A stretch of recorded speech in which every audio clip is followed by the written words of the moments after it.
playing from behind is not something that Valdosta State is used to. Their biggest deficit, actually their only deficit this season, was back in October when they were down 14 against North Greenville. Yeah, Morgan, and they picked the absolute worst time to do it in the national championship. This Blazers team hasn't trailed by 20 points or more since 2022, and today they found themselves down 3 scores early against this Farris State team.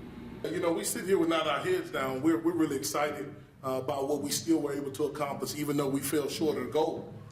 Obviously, we didn't come out on the side of the game that we wanted to, but there's not enough in that to make us put our head down for a 13-1 season where we overcame so much. Limiting the big play of quarterback Trinidad Chambliss key for VSU. But he got going early, finishing with 5 total TDs, 465 yards of total offense for the Bulldogs. I feel like we just beat ourselves in a lot of plays. I feel like we just gave up a lot of plays that we shouldn't have gave up. But that was just on us. Like defensively, we just beat ourselves a lot.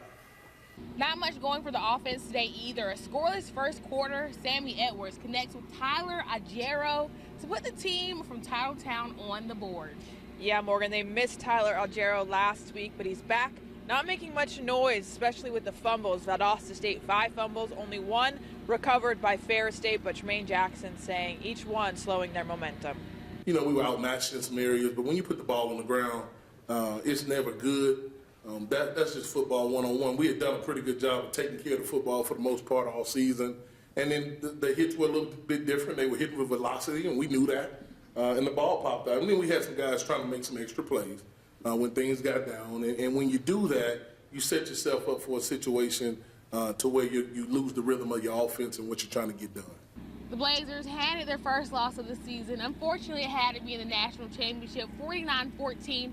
But honestly, Janier, the biggest surprise came after the game was said and done. Yeah, Morgan, Tremaine Jackson announcing he will not return to Valdosta State as the head coach. He was offered an opportunity, he said he couldn't pass up.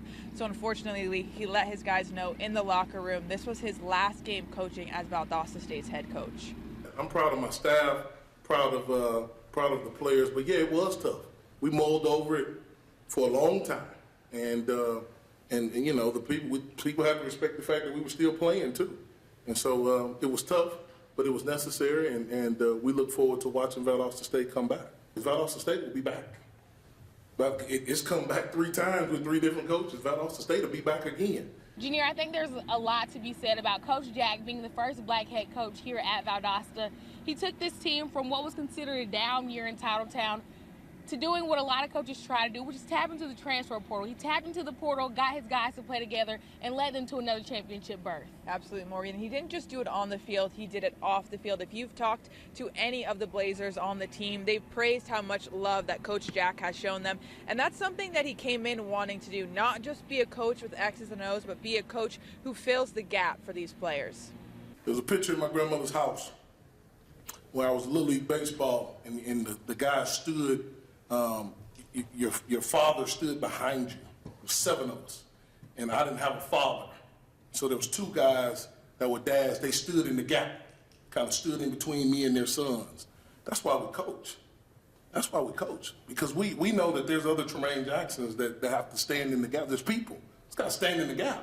Well, the rodeo stops here. It'll definitely be interesting to see what decisions they make this offseason as far as filling in those gaps of those who are leaving, not only Coach Jack, but also quarterback Sammy Edwards. But our coverage from Texas stops here. Until then, back to you, Ashanti.